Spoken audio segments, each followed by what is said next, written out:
Hello, everybody. Welcome back to This Podcast Takes Tokens. I am Derek, joined by my brother Ryan, and we are here to talk about all the things that we grew up with, the things that we know, the things that we love, the things we miss. But we start every episode off with our retro ramble. That is a question that we asked each other at the end of the episode before, something to think about between episodes, and then come back and have a brief discussion on before we get to the main topic. Today's retro ramble, the one I left you off with last week, it's kind of a double one.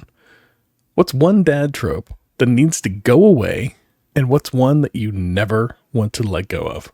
We're both dads, so I feel like this was fitting. Yeah. Why don't you go ahead and start off with yours? Yeah. So what needs to go is the old trope that, dad lets mom do all the work and, with the kids, the cooking in the house, like he just comes home and he just, bring me a beer, or bring me a sandwich or whatever. Yeah. Just, a lazy oaf that just doesn't, contribute anything like outside of, bringing income into the house doesn't really contribute anything. I feel like, especially our generation, like we don't generally, there's always outliers, but like we're pretty good at, the both partners, being partners, and, we do things together. Something needs done around the house. We do it, kids need to get here. They need to get there. I'll drop them off. You pick them up, like I'll make dinner tonight because you're tired, or you'll make dinner tonight, or you know what? Neither one of us feel like making dinner tonight. Let's just order pizza. Like, I feel like that's something that needs to go away. Like, I remember when my wife first started going back to get her master's, and we ran into some people, very nice people that I know, in the store. And my wife was talking. They were asking us how we were doing. She was saying she's getting ready to go back to school to get her master's. And the lady looked at me and she said, "Well, you're going to have to step it up, buddy."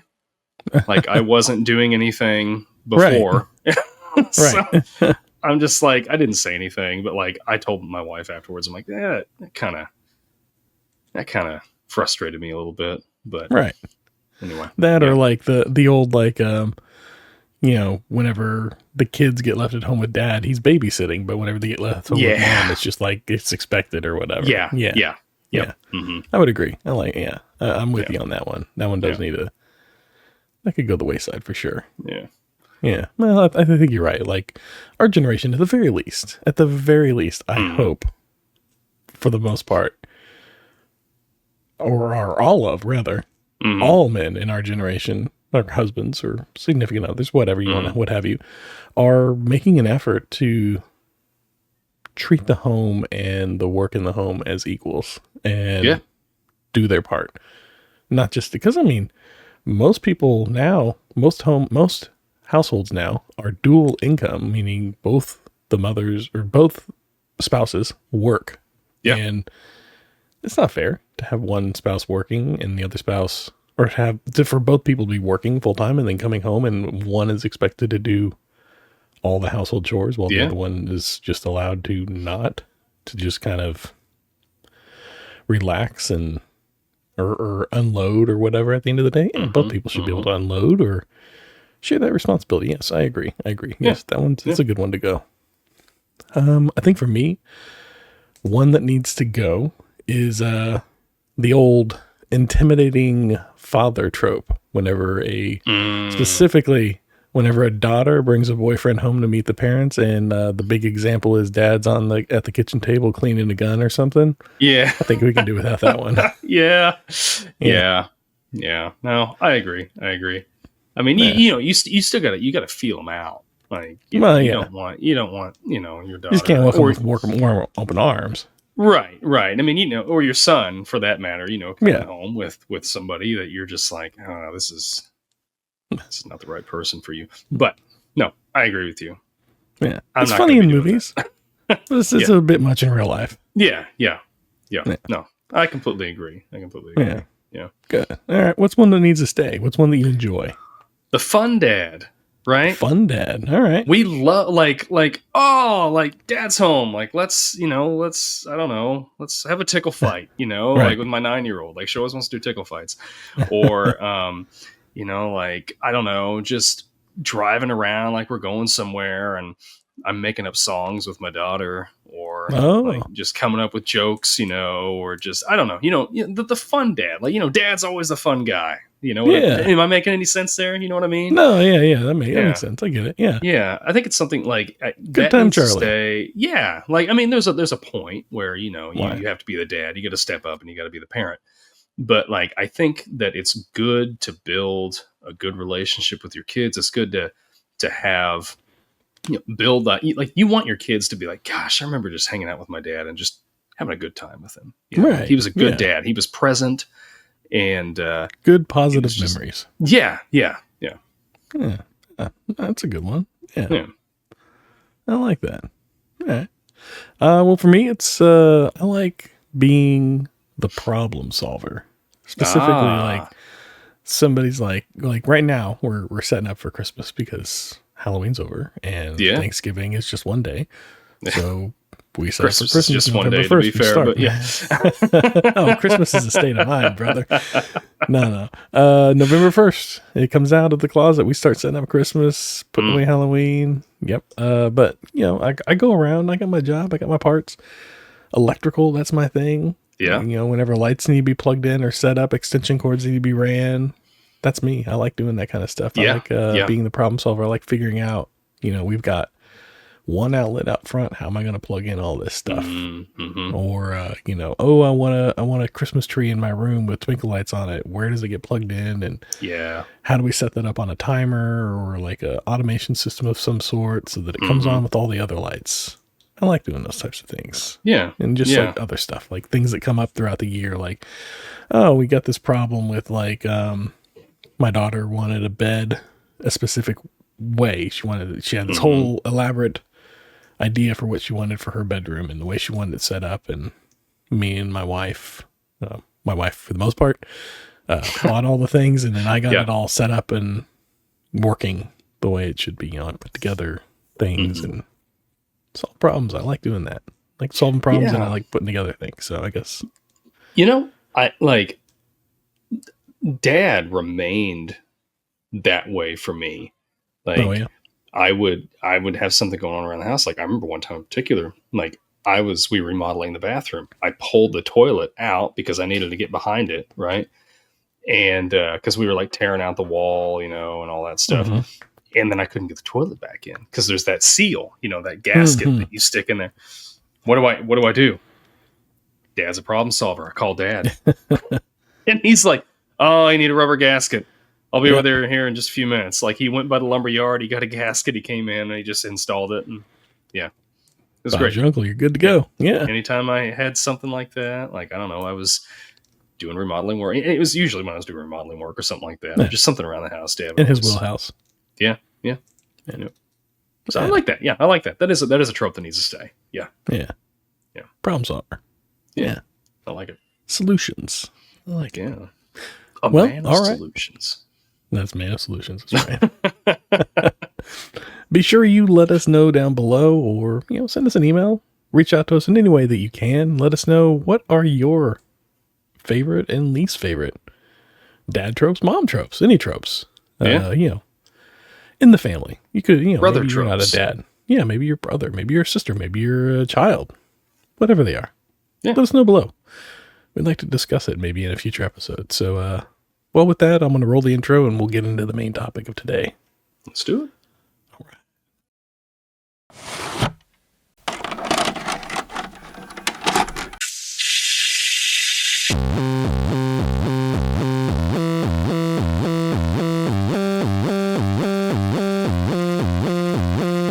Your local video store card. A comic book in your back pocket. Games with no tutorials. Music you had to discover. And drinking water straight from the hose. These are the things us millennials remember fondly. We are the Jennings brothers. Join us after the streetlights come on as we race our bikes from the top of the hill right down memory lane. Exchange those quarters, because this podcast takes tokens.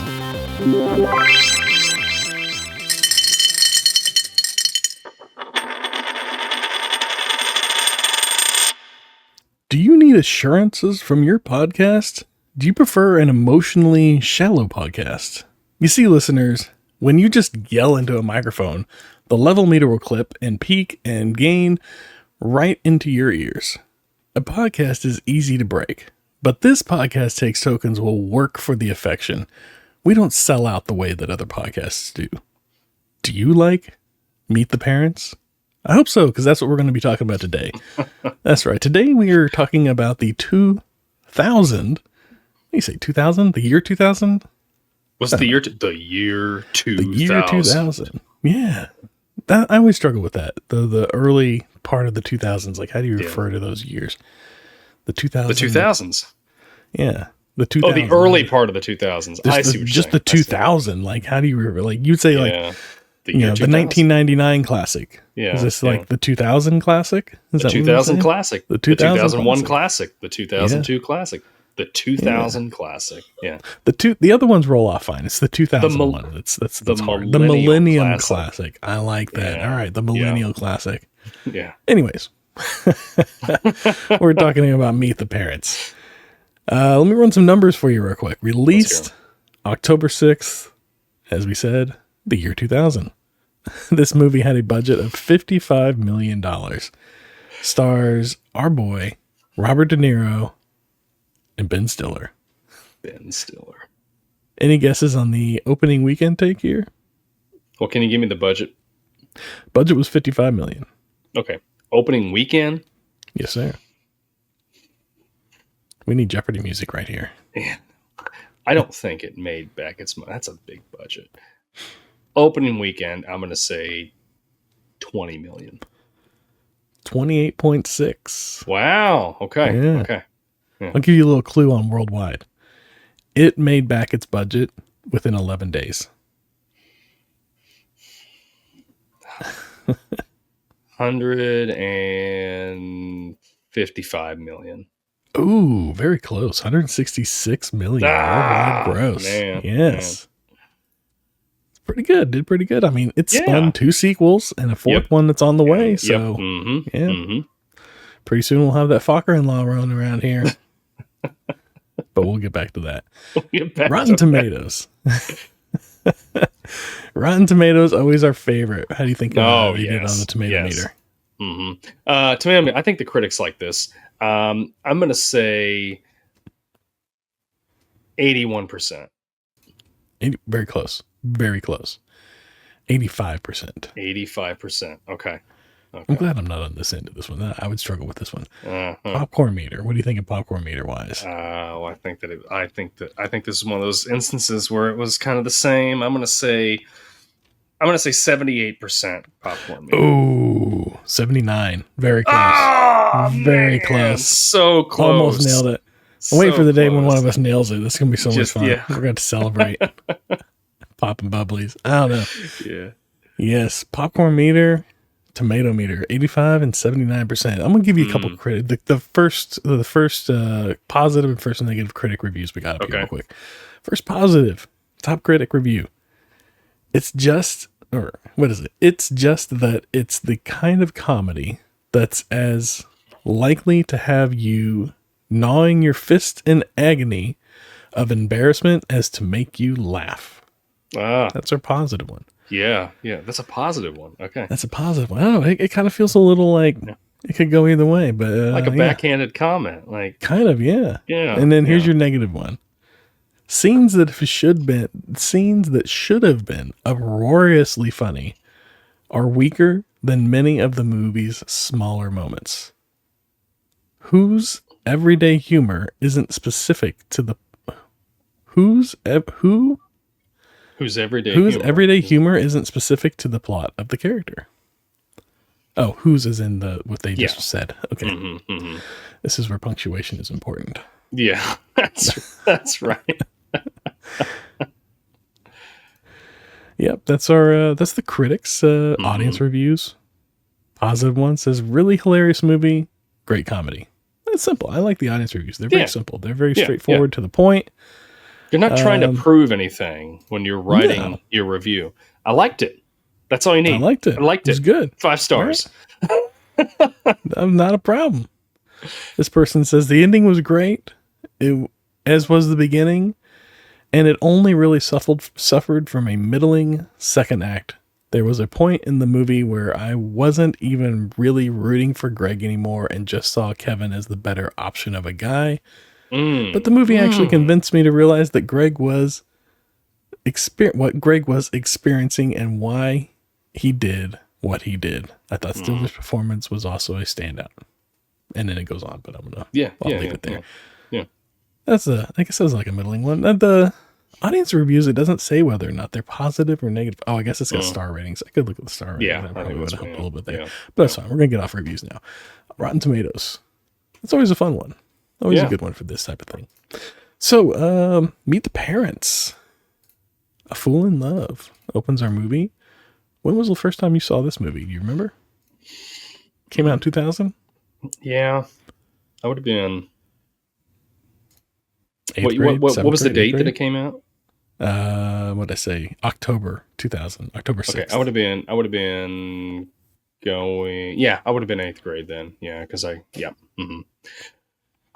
don't remember when I saw this. I'm probably not rushing out to see it in theaters in 8th grade. No, I'm sure that it was another one of those things where I was over at our aunt's and it was on, HBO Showtime or something like that. Yeah. I do remember going to the theater to see Meet the Fockers with my buddy Daniel. Okay. But that was like after I think that was high school. That was like 4 years later. Yeah. Mm-hmm. Yeah.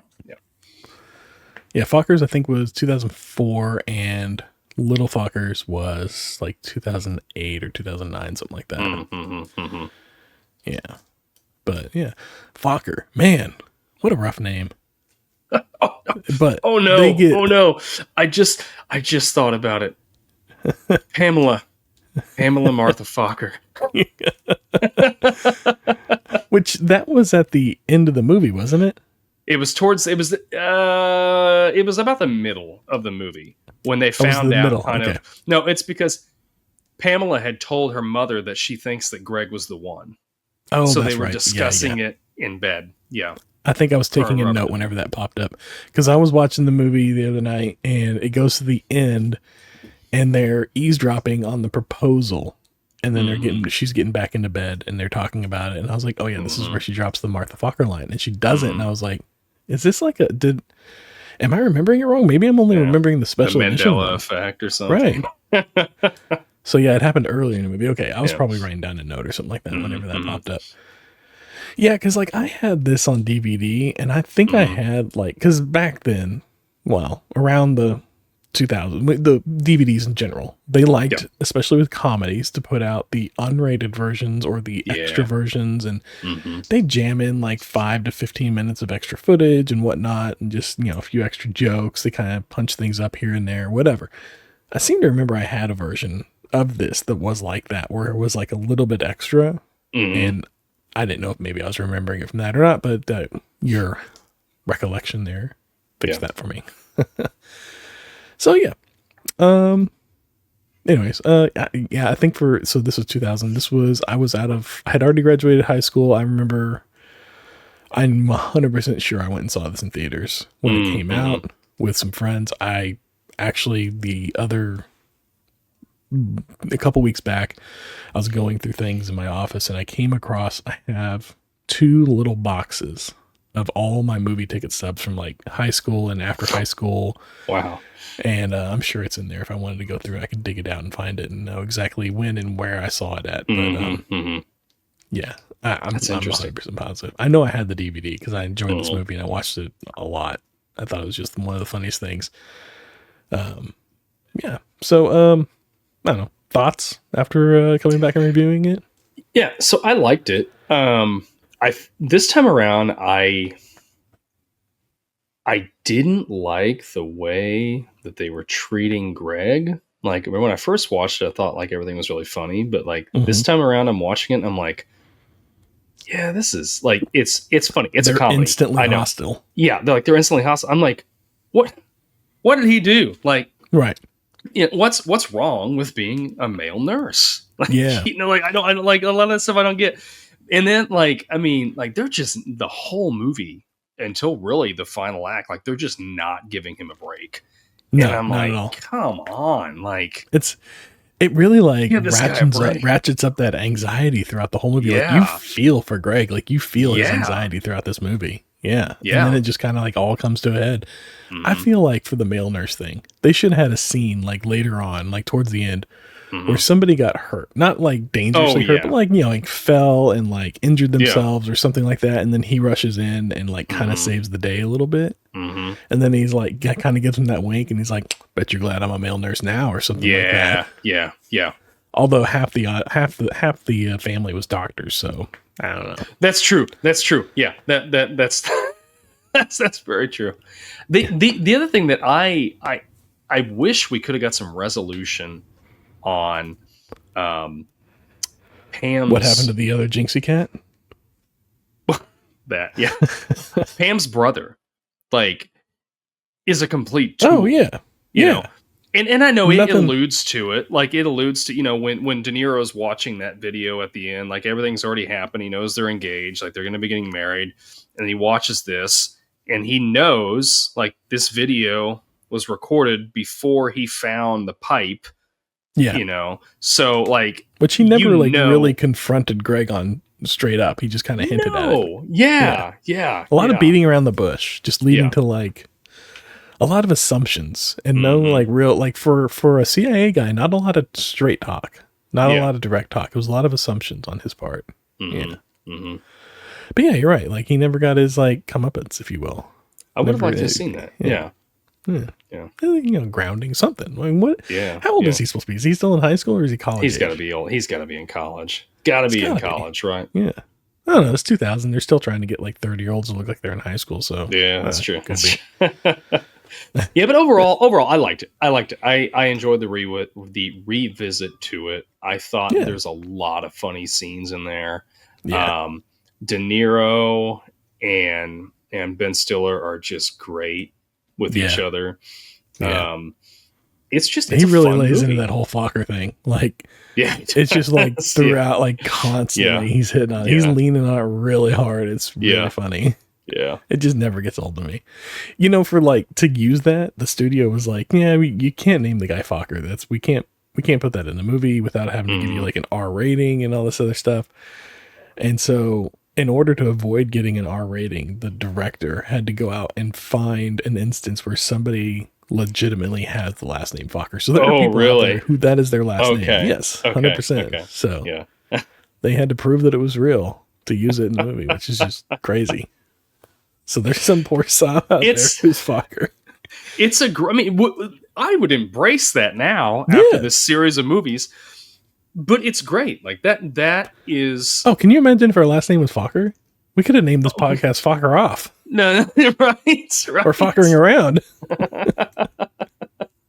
Could have had so much It's fun just with a that. great joke. It never gets old. It hits hard when you first hear it, like you hear his last name.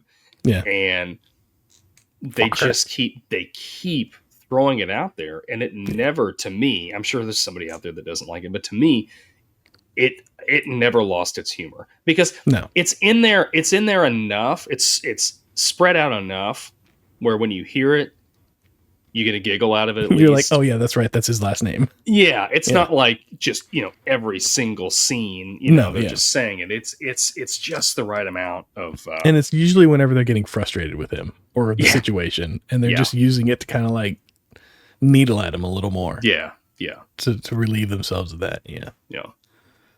But I would agree. It's used just the right amount for sure. Oh man. But yeah, this is a great movie. Lots of fun. It's a movie about like meeting the parents, getting to know the family. Very common, relatable situations. I mean, maybe not these specifically, but like the whole situation of meeting your significant other's parents and like what that's like. And it's awkward. It's awkward. So it initially opens with him wanting to propose. And then she starts talking about she's on the phone and she's talking about her sister getting engaged and how the guy that asked her to marry him knew to go ask the dad for permission. So the whole asking the dad for your fiance's hand in marriage. Mm-hmm. Is that a trope that's gotten outdated, or how do you feel about that? I did it. Did you? I did it just out of respect. Like, okay. I don't know. I would like, whoever asks my daughter to marry them, I would like the courtesy of saying, hey, like giving them your intentions. Like, I really love your daughter, and I plan on taking care of her. Like, I'd really like to marry her. Can I have your blessing? Maybe it is old fashioned, but yeah. I think it's a good thing to do. All right. I think it's respectful. Yeah, okay. I could see that. Yeah. I did not. You didn't? I did not. No. We were living together. We were 2 years into a relationship. I don't know. I feel like it's something that, like, I think it depends on you and your relationship with them and all this other stuff. I think there's a lot of factors that go into it. And to each his own. I don't know. My take on it at the time was I'm not asking them to marry me. I'm asking her to marry me. It's her decision. Right. Whether or not they say yes or no isn't going to change that for me at all. It would just make things difficult if they said no, or I don't know what if they say yes, but yeah. So that was kind of my thought on it, is that it's not, I don't know, it's between me and her. It's not between me and them. But like I said, to each his own. And I think it is. Like, I mean, obviously, yes. And would I have still asked her to marry me if he had said no? I'm sure, but it would have been super awkward. But like, I'd made my decision up. I'd already bought the ring. Like, I was going to do it. But like, we were at her sister's college graduation, and him and I walked off to go grab like a drink or something. They had it was an outdoor thing. They had some booths and stuff set up with like food and drinks. Yeah. And I was just like, I'm just going to ask him. So that's what I did. But yeah, like, I don't think there's a right or wrong way to do it. No. That was me. That was you. We're both happily married, not to each other, but we're both happily married. Like, I want to see the movie where the guy goes to ask for the hand in marriage, and the future father-in-law says no right off the bat. Just that's how the movie opens. Mm-hmm. But he still wants to go through with it. Like, how does that work? Like, how does that go? Like, does he have to win him over? Ask again? I feel like I've seen this movie. This was a movie somewhere. I can't put my finger on it, but I feel like this was a movie somewhere.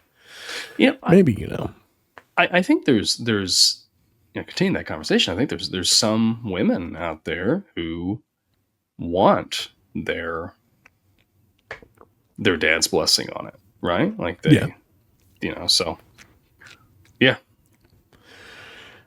Different strokes, I suppose. Different strokes for different folks. But yes, I think I've seen that movie somewhere, right? If it's not a movie, by God, it should be a movie. Right? Like, how does that go? Yeah. Or what if he just never says yes? He just always says no. Just turns you down every time. Do you eventually just go, you know what, it doesn't matter. I'm going to marry him anyways. Or her anyways. I guess. I don't know. Neither one of us had to deal with that situation. So right? I don't know. If you have, leave it in the comments. If you want to just pour your life out, we would love. Yeah. We'd love to know what the explanation of this is. I have no idea. What's the other side of that coin look like? Right? Or have you ever said yes whenever you meant to say no, whenever you wanted to say no? That'd be interesting. Ooh. Oops. Yeah, it's all about her happiness too, right? I guess. I don't know. But anyways, so they fly across country. They rent the car, and he pulls up. He's met with instant hostility. But they have this, like, her and her dad have this really weird, elaborate, like, handshake greeting thing that they do. Do you have anything like that with your kids? Like, any kind of, like, I want to say thing? I don't know. Like, Harper and I like to give each other a hard time. Okay. So, like, I don't know. Like, we'll get up or we'll get, like, I don't know. I'll be picking her up from her grandma's or something, and we get out to the vehicle, like, gosh, you stink. What are you doing over? Just I don't know. This is a bad example, but like, and then she'll be like, well, look at that belly on you, and she'll smack my belly, and it's just a loving, just back and forth sort of thing. Yeah. I don't know. I guess that's not exactly what you're. I'm trying to I'm grasping at straws here. I'm trying to find something, but yeah, I don't know. I want to hear the story whenever she's in her teens and you give her the, oh, you stink, like you're messing with her, and she just breaks out into tears. There's gonna be a point where that has to end. There's gonna be a point. She's still in elementary school, so it can go on for a little bit longer. We're good for now. Yeah. All right, fair enough. But I mean, I don't know. Landon and I give each other a hard time sometimes too. So it's just one of those. I don't think none of us have a secret handshake, or no flapjack coming up. I don't foresee my kids ever running to meet me when they're adults and like jumping into my arms, and I have to like hold them up. Like, it's, oh god, yeah, that was weird. Yeah. That was a little much. Yeah, but I don't know. Maybe. I don't know. People are happy with those types of relationships. I suppose that's their relationship. But that's, to me, it was a little much. It was a little much. They had a bit of an elaborate greeting for sure. Yeah, but I don't know. There are families like that, I suppose. Anyways, speaking of the awkward silences, there were a lot of them throughout the movie. Like, there were moments where it just got silent and awkward, and they just let it hang.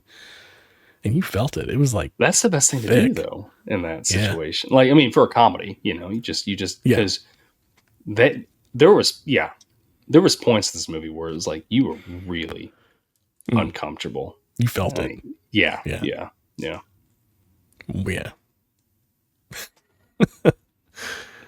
Speaking of uncomfortable, she threw him under the bus awfully quick with that whole cat thing. Oh yeah.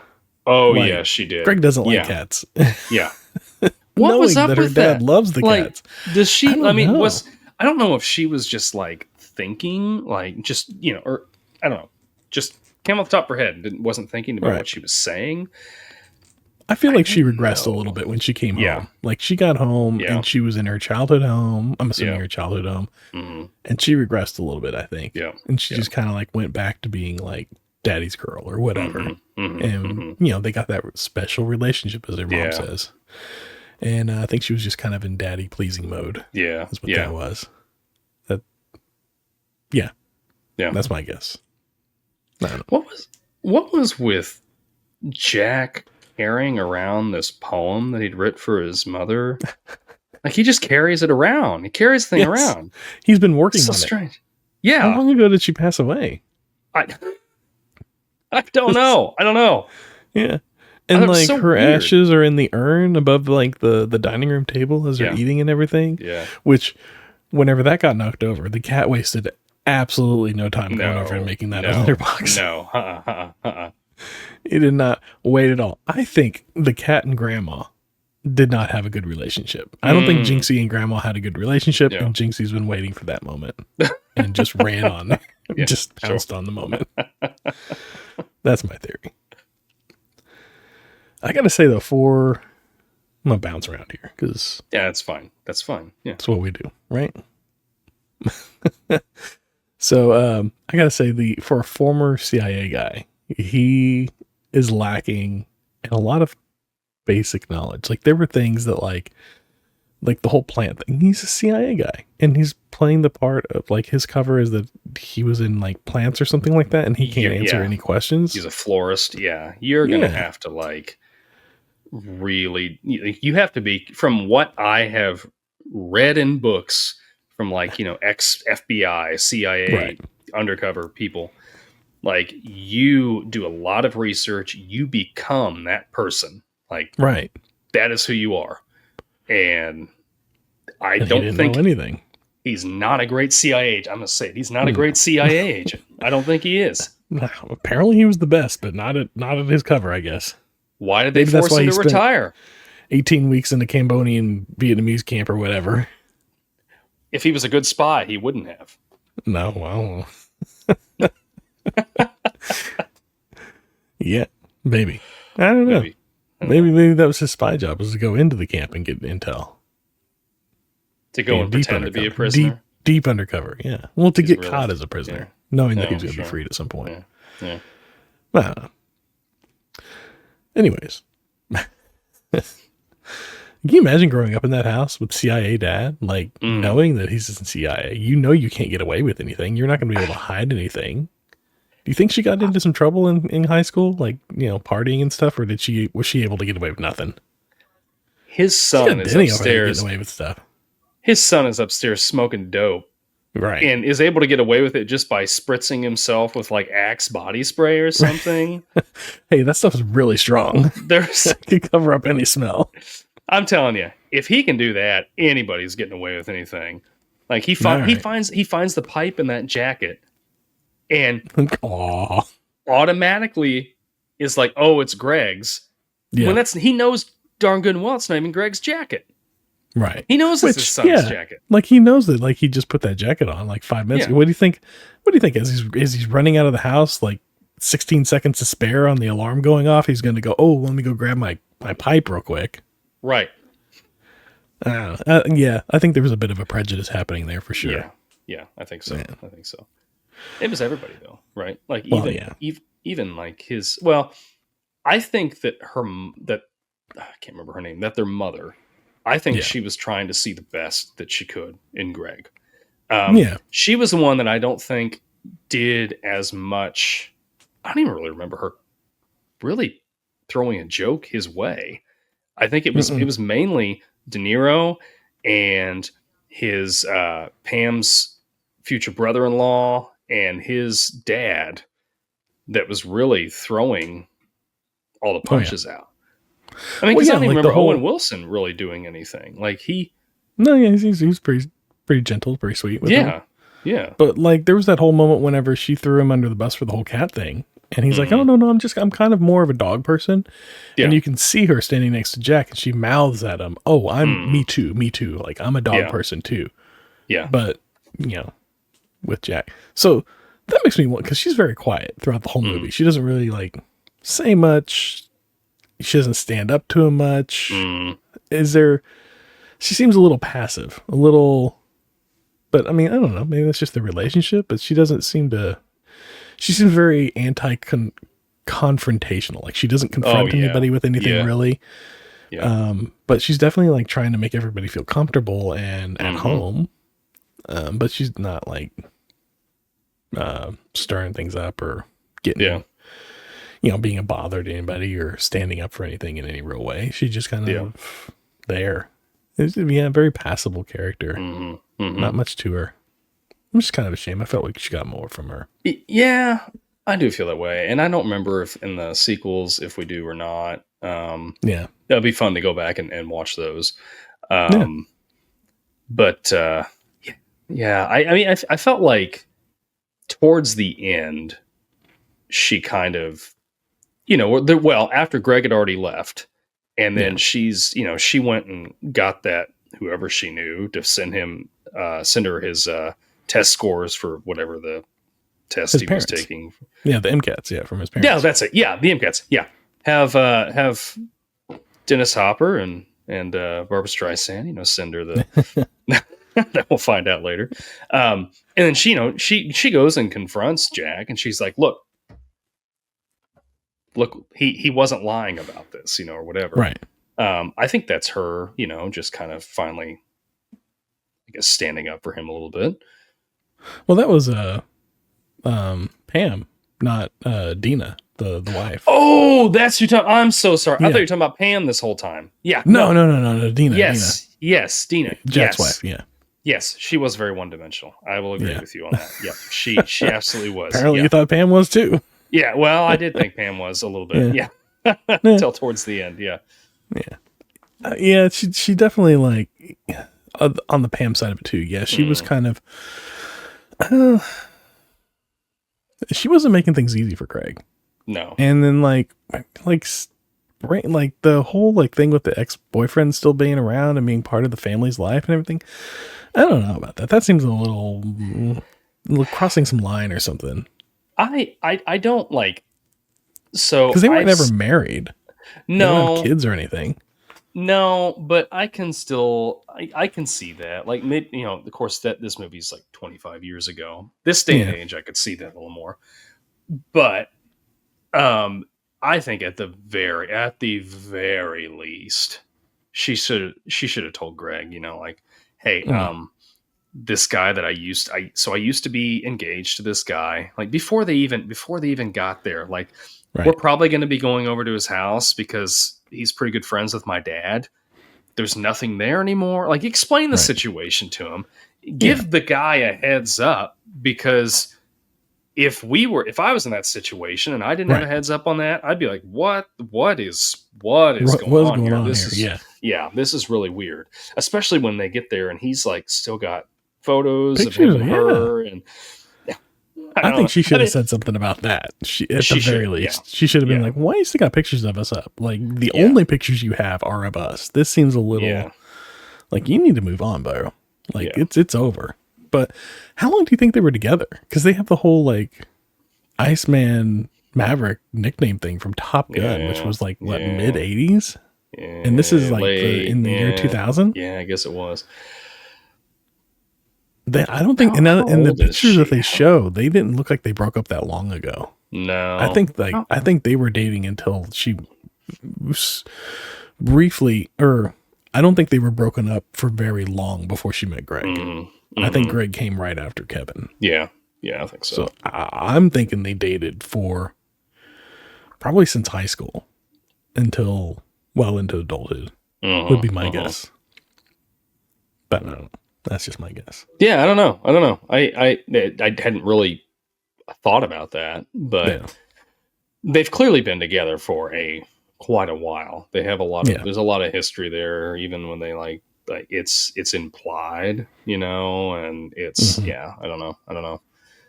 But was his name's Kevin? Was that almost his character's name? Yeah. Kevin was a nice guy, though. He was a nice guy. He was a decent guy. Yeah. Yeah. I mean, I don't feel like. Still, I think he still had a thing. I think he was still carrying a torch, but yeah. Yeah.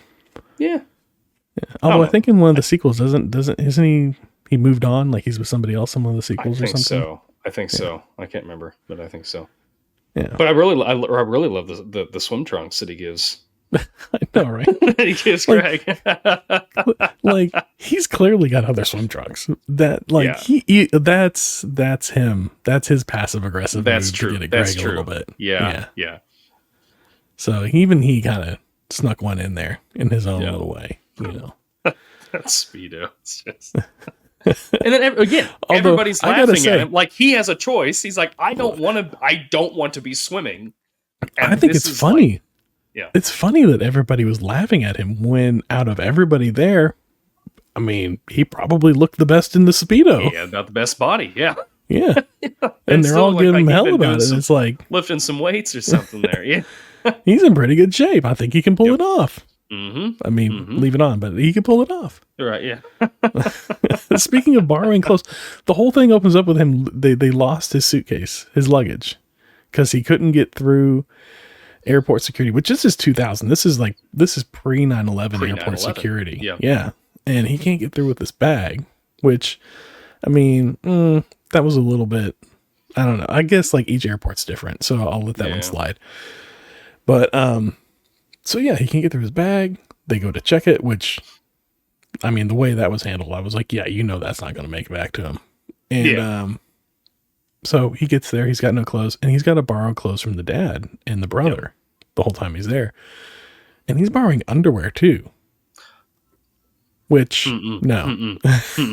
I will go commando till I have a chance to go to the store and buy some. Which he did. He went to the drugstore. Did he not get underwear while he was there? They don't show it, but I'm hoping that he did. He didn't come out with much other than the Nicorette gum. And the breast pump magazine. Then the breast pump magazine, you just grabbed off the rack right there. You know what he should have said? He's a nurse. He could have said, I'm looking in, like, when Jack confronts him, like, oh, I'm looking into this for my patients. I've got I deal with a lot of pregnant mothers, and so I'm looking into this. I was just flipping through this magazine, and it just happened to land. But that would be calling out the obvious, which kills the humor. Yeah. So yeah. It's funnier if he grunts and moans through a breastfeeding ad or whatever it is. Milking made cats. For awkwardness, right? You can milk a cat. You can milk anything with nipples. Make anything. Can Can you milk me, Greg? I have nipples. Oh, that's probably one of the best lines. Okay, while we're there, best line throughout the whole movie. Do you have one? That right there. That right there. I have that's nipples. a pretty good one. Can you milk me? For me, it's either that or keep your snake in the cage for at least 72 hours. Oh, yeah. Yeah. That was a pretty fun one. I mean, really, just about every line that De Niro delivers is just... Oh, yeah. This dude, man, De Niro can do comedy. And he can do it pretty well. Talk about range. Like, De Niro has some freaking range. Like, one of the greatest actors... Oh, yeah. Of all time. All time. He's just great. Yep. Absolutely. Man. So we have the whole suitcase kerfuffle, and he's waiting on the airline to bring him back his suitcase. Yep.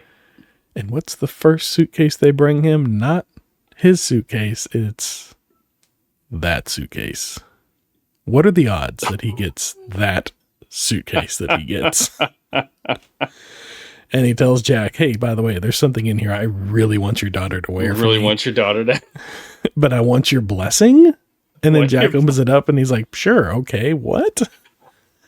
That's what he wanted my blessing for? Any normal human being, which we've already established, this is not a normal situation. No. Is going to look at that and at least go and confront in private the person and say, did you is get this your bag? Right. Because this, like, was this what you're talking about? Well, this although can't be your bag. They did ask him that a couple times before he got to it. They asked him, did you get your bag? Is that your bag? Did they bring your bag? And every time Greg was he's so off access throughout this whole movie that he was just in that mode of, oh yeah, sure. Yeah, I'm good. Don't worry. It's fine. You don't have to worry about me. And so he would dismiss it and say, yeah, this is my bag. I'm good. I was just checking it or whatever. Cause he's in that, like, he's still like off kilter. He's nervous. Yeah. And so they've already in their mind checked that box and confirmed that, yeah, that's his bag. Yeah. But I don't know. Yeah. So he's got that bag. And then he eventually gets the right bag. And we'll leave it there for the sake of the podcast. His full name. I get why he goes by Greg. Who would name somebody that? A couple of hippies, I suppose. What was it? Marion? Marion. I think that's right. Was it Marion? Yeah. Yeah, I think it's... Yeah. Because it was Gaylord M. Focker, right? It's got to be Marion. That's the only thing that would make sense. Myron. Oh, okay. Gaylord Myron. Yeah, that's right. Because at one point they're like, why don't you go by Myron or something like that? Yeah, yeah. And he's like, I like Greg or whatever. Anyways. Oh, man. It's what it is. It's what it is. It is what it is. I don't know if that joke would pass this day and age as well. Yeah, that and the nursing thing. I feel like those would be handled a little differently. Yeah. So, Jinxie Cat is not supposed to go outside because he's a domestic animal and he wouldn't survive, whatever. But they were going to make him the ring bearer in the wedding, which is outdoors. How was that going to work out? I don't think they thought that through, right? I don't think they did either. Jack's so obsessed. He is with this cat. He loves this cat. Yeah. Oh my gosh. Absolutely. It's like it's like a child to him. I don't get that. I love cats. No. Dogs are cool too, but there's like a line. If there's a fire in the house, I'm getting my family out. Cat. If I have time and it's safe to come back and get you after you've gotten the PlayStation and the TV, after I get the PlayStation, absolutely. Yeah, I don't know, but I feel like Jack would. I feel like Jack would throw everybody into the fire just to get the cat out. Go save Jinxie. I think Jack might be compensating a little bit for the loss of his pancakes. Like she went off to college and went off to live her life, and he needed another surrogate for that love he had for her. Yep. I think that might be it. So yeah, speaking of the cat, apparently De Niro liked the cat so much that he tried to work the cat into as many scenes as he could. He even kept cat treats in his pocket just so that the cat would be comfortable with him and he could keep the cat happy. Yeah, that's interesting. I thought that. Yeah. So do you think they convinced De Niro to adopt the cat at the end of the movie, like they convinced Depp to adopt the horse at the end of we're gonna put this cat down if you don't. You know, this cat's in danger of being put down. I don't think that's an apples to apples comparison there. I don't. All right, fair enough.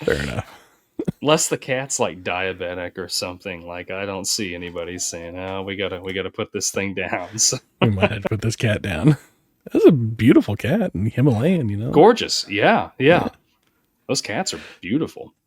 Yeah, but yeah, Jack definitely had an obsession with it. That and but he seemed like a very. There's a little bit of dichotomy here. I think with Jack, he seems like a very particular guy in very particular aspects. Like whenever they're racing home from the restaurant, he's got a driving hat and gloves that he wears when he drives his car. Yeah. But at the same point, whenever Greg's up on the roof sneaking the smoke after he tried to get Jinxie, his gutters are full of leaves and gook. Like they're backed up pretty bad. Yeah. And there's leaves all over the yard the day before he's supposed to have this big wedding. Like, did he not have landscapers come over and clean up? Like they're in the hedges and everything.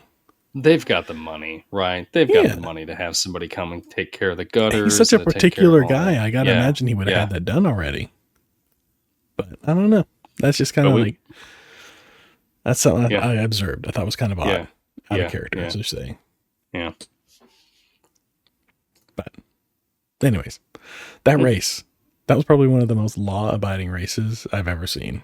They're just screeching to a halt at every stoplight and then going again as soon as it hits green. Yeah. I love the reaction of everybody in the car with Greg. Yeah.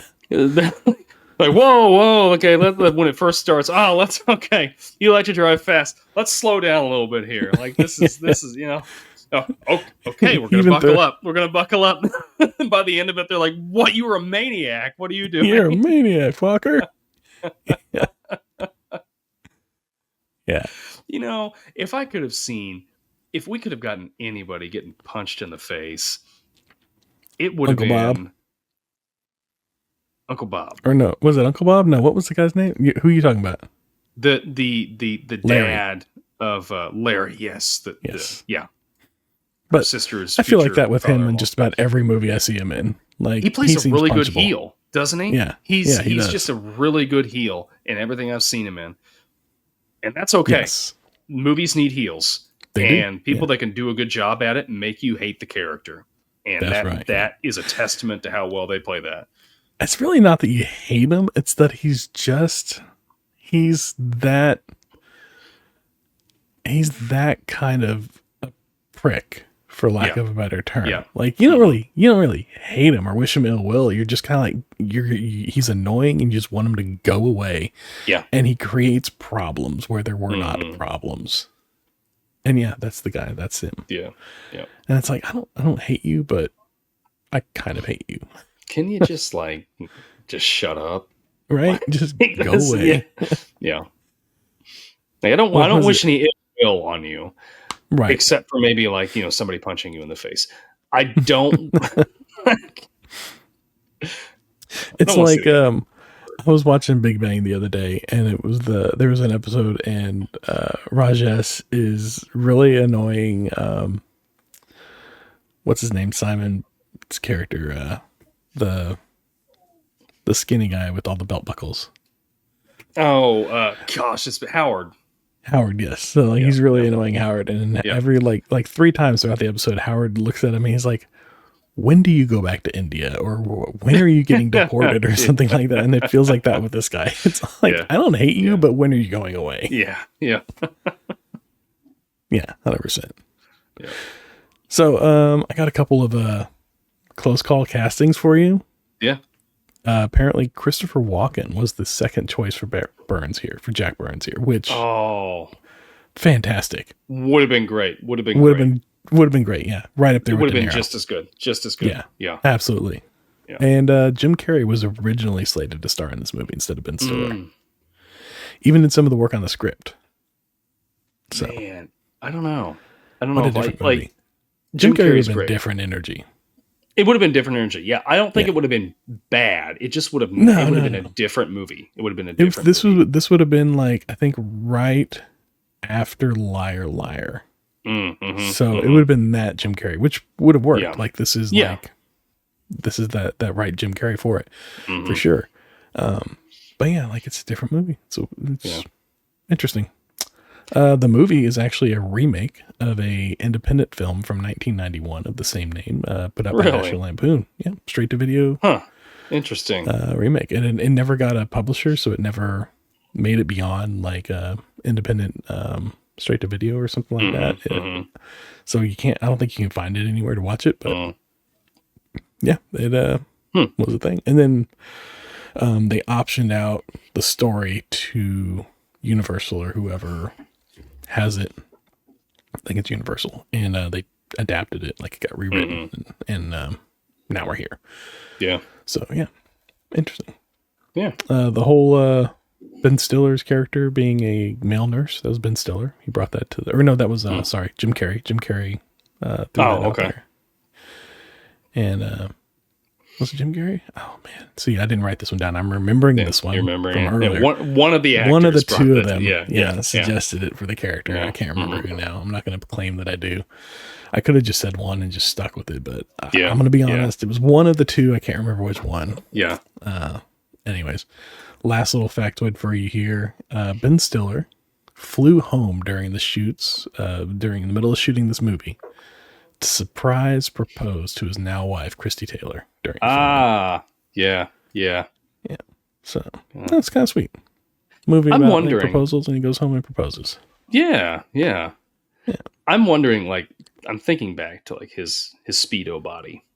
Yeah. This wasn't very long before Zoolander. They started shooting Zoolander. Yeah. So I'm wondering if like he just was after Mystery Men. Yeah. If he was just he's in his prime. Working on that body for he had a lot of shirtless scenes in Zoolander. That's true. Yeah. He did a lot of body work. Yeah. He was a male model. Had to look good, right? That's right. How many movies have Ben Stiller and Owen Wilson been in together? Well, at least 3 Meet the Parents movies. I think if Owen Wilson was in all of them. And you got the 2 Zoolanders, so right there, that's 5. I don't know. Does AI tell us? 10. Yeah. Oh, they were in Royal Tenenbaums. Yeah. Yeah, so we have Zoolander, Meet the Parents, Royal Tenenbaums, Starsky and Hutch. 3 Wes Andersons. Oh, yeah, Starsky and Hutch. Night at the Museum. They were both in The Cable Guy. How many Night at the Museums? There's several. I don't know. Yeah. Permanent Midnight, that was a good one. Permanent Midnight, yeah. I'm trying to find more here. It tells me 10, but it's only giving me... It's probably all the Night at the Museum ones. 12 films altogether. Wow. According to MovieWeb. So we've got... I'm going to read them off just because we've got time. And, what's it hurting? Little Fockers. Zoolander 2. Meet the Fockers. 3. Night at the Museum. 4. Night at the Museum, Battle of the Smithsonian. 5. Night at the Museum, Secret of the Tomb. 6. The Cable Guy. 7. Permanent Midnight. 8. Starsky and Hutch. 9. Zoolander. 10. Royal Tenenbaums. 11. Meet the Parents. 12. Yeah. Wow. What they was work great in together. Cable Guy? What was Owen Wilson in Cable Guy? I don't know. The scene it was showing on the image it was showing, the still, was Jim Carrey was like giving him a noogie. Oh, interesting. I'll have to go back and watch Cable Guy. I haven't seen that in forever. Yeah, I haven't either. Yeah. Cable Guy! Get Jim in. Yeah. All right. You got any final thoughts on the film for us before we close this one out? Yeah. No, not really. Nothing more than I've already said. It's a great movie. It's fun to rewatch. Yeah. And I always, again, I really do enjoy seeing Ben Stiller and Owen Wilson together in any movie. They're great. I think they're just a great pairing. Yeah. Yeah. Ben Stiller and Owen Wilson, or Ben Stiller and De Niro?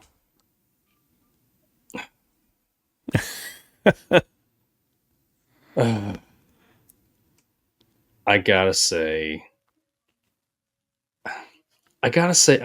Owen. All right. Yeah, Owen. fair enough. With that said, yeah, as much as I love Wedding Crashers and I love Vince Vaughn in it, I think that Ben Stiller could have done that role and it would have been just as good. Yeah, that could have been. I don't know, man. I don't know that have we seen Ben Stiller in a part like that, like playing kind of like a philandering playboy type character? I think he could have done it. You think he could have done it? Well, he was kind of like that in Zoolander, though, right? A little bit. Yeah, kind of. I mean, he was more like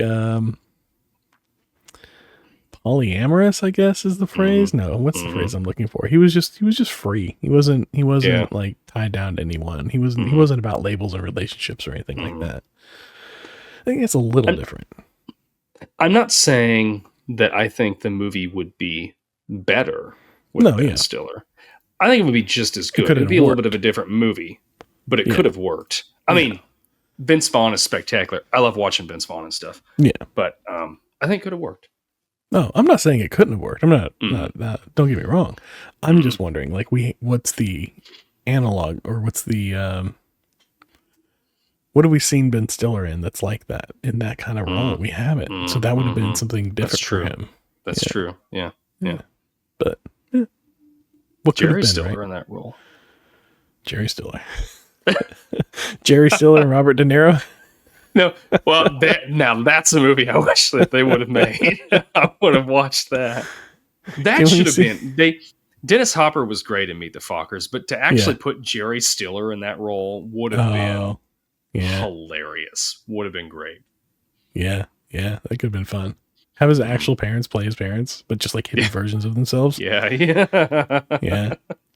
Oh man, yeah. The two of them in King of Queens, whenever his parents are on there, and like his mom plays, for the longest time, played Spence's mom, and she was like infatuated with Arthur.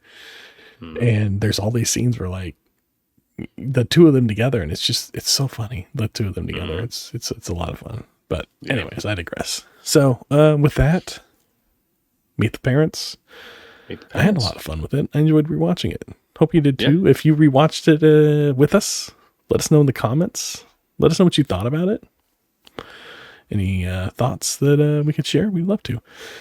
Anyways, moving on to stale popcorn. This is things we've been up to lately. You got any stale popcorn for me lately?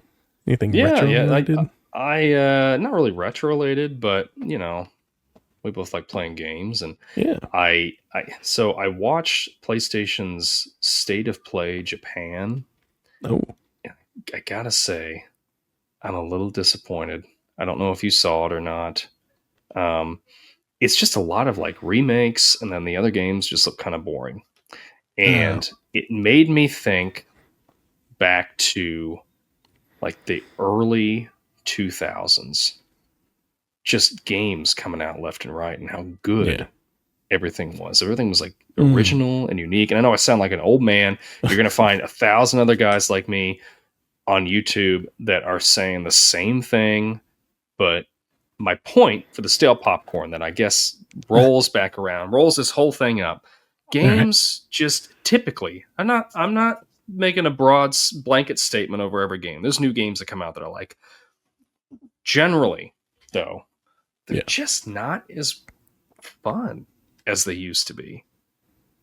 It's been a while since I've had a good, like I've had a game that made me, a new game that came out that I'm like, ooh, yeah, that was like, I think there's just oversaturation. There's just too many options, and the good stuff gets muddied by everything that's out there. And it takes a couple years for a really good game to kind of surface, to mainstream enough, to get popular enough, rather, that you take notice of it. You know, I think that's what it is. Yeah.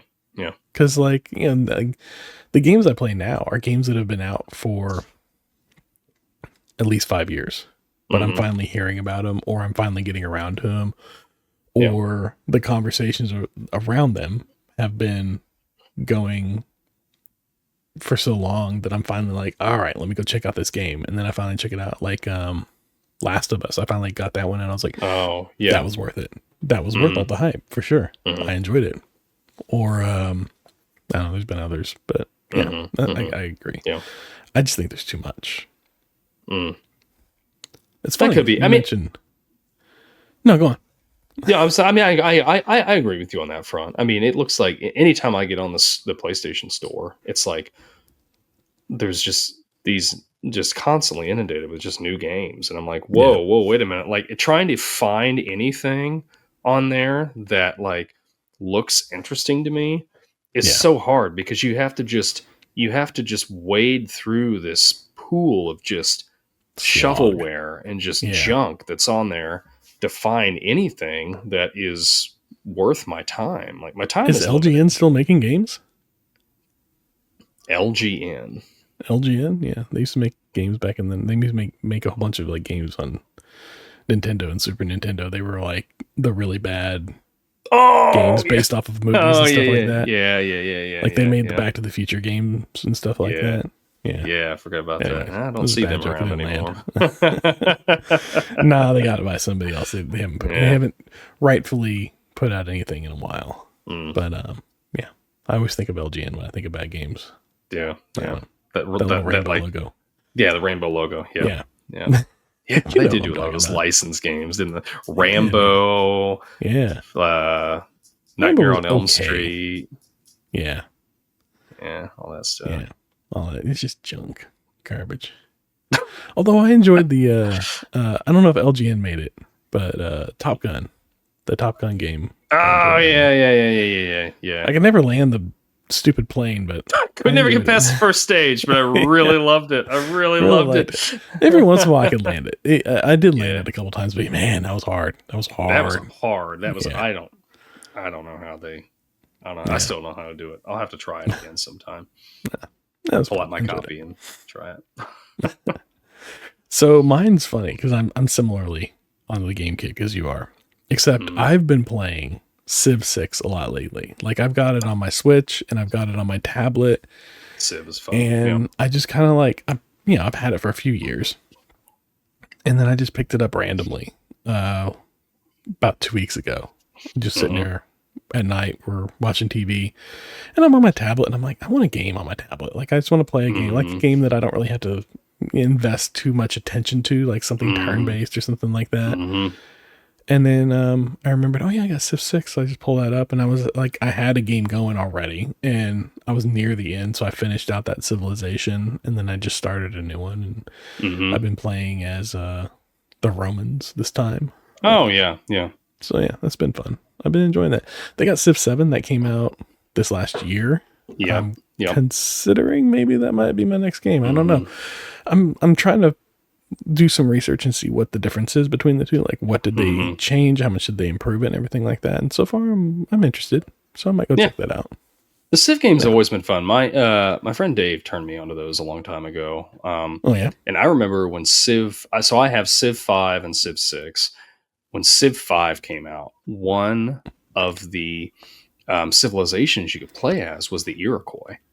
And they moved through, I loved using them. They moved through forests like they were roads. So they would, like that was their perk. So you could move them around so fast because, and if you play those games, if you move your troops or whatever on a road, they move, I think it's like double speed or something like that on a road as opposed to not road. So they were moving around super quick. But the best game that I won with them, I won the technology race and I got the Iroquois into space. And it was great. I loved it. I loved it. And then I think that's the only game that they use the Iroquois in. And they always have the Americans or the Romans or they'll have Gandhi or something like that on there. They have all the major civilizations. For sure. Yeah, all the major. But man, I love the Iroquois. I really wish they'd bring them back. Yeah, the UK. UK always has great naval, navies and stuff like that. Which I like that. I like that they use like real life things, like because England had a stellar best navy in the world, yeah, at one point, yeah, and it's just fun, yeah. They got the Vikings in Civ 6 though, don't they? I think you can play as the Vikings. Do. Yeah. I'm pretty sure they're the Vikings. They might have been a different name. Maybe they're the Scandinavians. I think that may be it. Yeah. Some version. Gosh, it's in there. Yeah. Those games, it's just like, just one more turn and then I'll go to bed. One more turn and then I'll go to bed. And then it's, it's 3:00 in the morning and you got to get up in 3 hours. It's like, you're like, oh no. Yeah. Why did I let myself play this so much? Yeah. Yeah. Cause I'll just like, my wife will fall asleep on the couch sometimes at like 9-10 o'clock at night. And I'm like, I got like another hour or two before I want to go to bed. So I'm just going to throw on like a sitcom and just sit back and play this game. And then before I know it, I'm like, wait, this is like the 6th episode of this sitcom I've watched. That means it's been 3 hours now. Yeah. Yeah. And then I got to go throw it out. But yeah, it's been fun. I've been enjoying it. I like that it's on my tablet. It's a perfect tablet game. I enjoy it. Yeah. And I think I'm going to check out 7. So that's where I'm at. Yeah. You have to let me know how that is. Because I've been considering it as well. So I will say I was reading the book you suggested, Blood, Sweat, and Pixels. Oh yeah. And I read the chapter where they're talking about Stardew Valley. And the guy starts out talking about Harvest Moon being one of his favorite games, one of his inspirations for it and everything.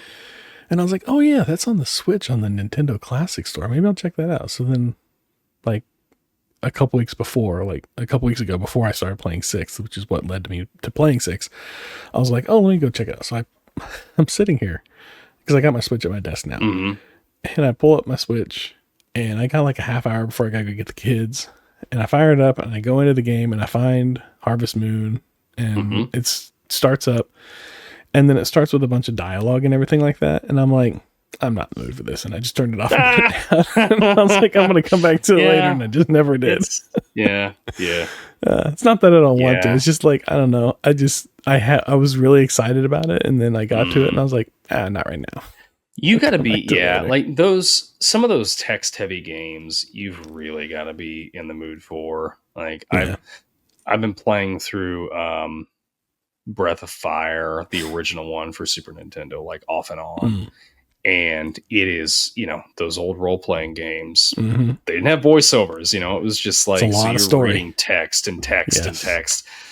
And it's like, okay, every couple of weeks, I'll be like, I'll play this for, 2 hours or so. And then I'm just like, all right, I'm done for right now. Cause I've played for 2 hours and I've just gotten a story. And then like, I haven't even gotten to play. I haven't even gotten to fight anything. So but they got a lot of charm though. A lot of charm to them. And but that is interesting. That Stardew Valley chapter is like just the amount of time he put into that game. And I felt like watching this movie. Like I could feel reading that chapter. I was like, my God, this is a slog. Yeah. I can understand why at the end he was like, I don't ever want to have anything to do with this game ever again. Yeah. He didn't need to. He's made so much money off that game. Like he's set for life. He doesn't have to do anything. Yeah. Can you imagine like you write and develop a game from scratch all by yourself? That would be so much work. Yeah. Play test it by yourself. And well, was he having a couple of his friends? Yeah, they were doing some play testing on it. Yeah. But anyways, that's my steel popcorn. Yeah. Ready for your retro ramble? Yeah, retro ramble for next week. We're getting into the holiday season. That's right. And so I just want to ask you, what is your favorite Christmas ornament that you've ever owned? Okay. Yeah. I'll have to think about that one. Yeah. There's a lot. I mean, especially now they're making them like they're just so cool. They just keep getting better and better. And so anyway, let us know what your favorite Christmas ornament is. Maybe you're owning it right now, or maybe it's something you remember from your childhood. I don't know, but True. So let us know. Yeah, that's about it for the show, I think. So thanks for listening. Share with your friends, and we really appreciate you guys commenting and sharing and subscribing. You know, even if there's something that you don't like that we're doing, comment. Like, right, tell us. Any engagement is engagement, and we can't make the show better if we don't know what you're not liking about it. So, or if we don't know what you are liking about it. Yeah. So, just let us know. And yeah. So, anyway, that's it. And we've reached another checkpoint. So, be kind, rewind, and we'll see you next week. See y'all around.